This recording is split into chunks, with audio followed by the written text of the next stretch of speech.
So Ryan, tell us about your experience with having ketamine infusion treatments for your chronic pain. It'd basically been decades of a plethora of back surgeries, failed back surgeries, and then once to fix the failed ones. And my pain was ridiculous. Opiates were no longer working and difficult to get. I finally reached out. I'd looked into ayahuasca and psilocybin and all the other kind of alternative treatments, if you will. They didn't really appeal to me because you're kind of in for as long as that drug wants you to be. How long were you on the opioids for?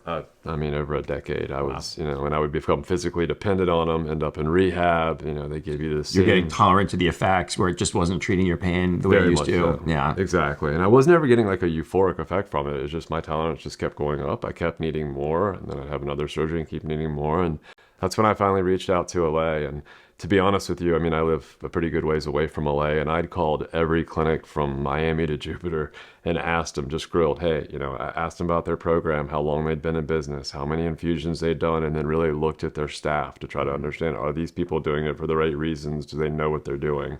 They seem to. So when I came in and met them, they're amazing. Being someone that was basically debilitated and could do very little as far as moving around and going to the gym, after my third infusion, I was making my bed up and going to the gym in the morning, like on my own accord. Like I wanted to. It wasn't, nobody was making me. Just helping your mood. You feel, more energetic, more. I was motivated. Actually, the nurse had to tell me to be careful. She was like, you might feel a little better than you do. Don't hurt yourself going to the gym. That's true. You don't want to overdo it. So was your pain relieved during the infusion? Let's flash back to your first IV. Yeah. Matter of fact, I actually taped myself during it. And they always ask this cheesy question of, on your 0 to 10, what's your pain? Right. Right. I hate that question.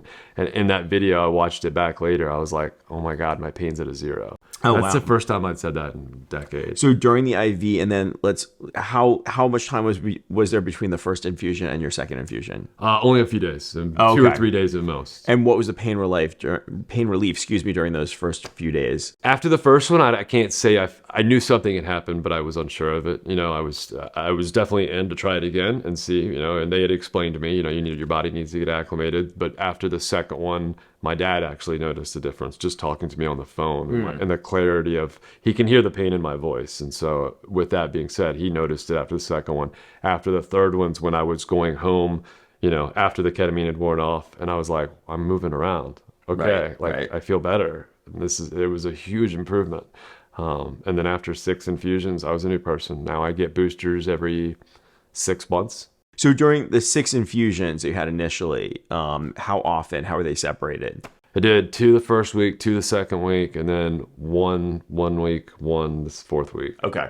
Gotcha. So pretty close together, and that seemed to be a good regimen for you. It was, and it did seem to do the reset that they talk about that was needed to putting them closer together. You had called up several ketamine infusion clinics. What do you think separated Allay from everything else? Why did you choose Allay? How do you feel your experience was different with Allay versus somewhere else? Yeah, and I'd been around the mental health and addiction world for a long time, so I kind of knew a lot of the red flags to watch out for. But more importantly, ketamine is such a kind of a fad thing.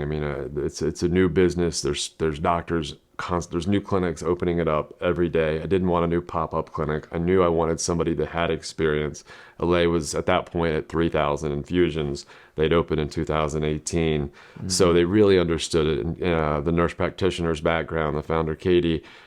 She'd done this she'd worked as an ICU nurse at Johns Hopkins. Yeah. I'm like, okay, I get that. And then when I finally met him, though, I walked in. And when I walked in, you normally walk into a doctor's office, and what do you see? Somebody hands you a clipboard to fill out. They might say hi to you, maybe. Right. And you go sit in a lobby full of people. That's just what I'm used to. It's how doctor's offices are. I walked in the door, and Katie gave me a hug. No. I was like, oh, okay. This is her first time meeting. Yeah, I literally walked in, and she's like, hi, who are you? I'm like, I'm Ryan, and she gave me a hug, and I was like, it's strange, but that's kind of how healthcare should be. Yeah, it's like feeling like you're part of a family. Yeah, and it just had a good vibe, which I'd done a lot of research. I know that the actual kind of, you need to have that good vibe feel for ketamine therapy. It actually helps that you are comfortable in both the people giving it to you and the environment you're getting it in. And I right away felt comfortable with just everybody in there. The staff, you could tell, was joking with each other and had a good friendly vibe, and that just put me in a lighter sense. It made me less anxious, and I think opened me up to accepting the therapy, accepting the medication better. But it made a big difference. That's amazing, man. Yeah.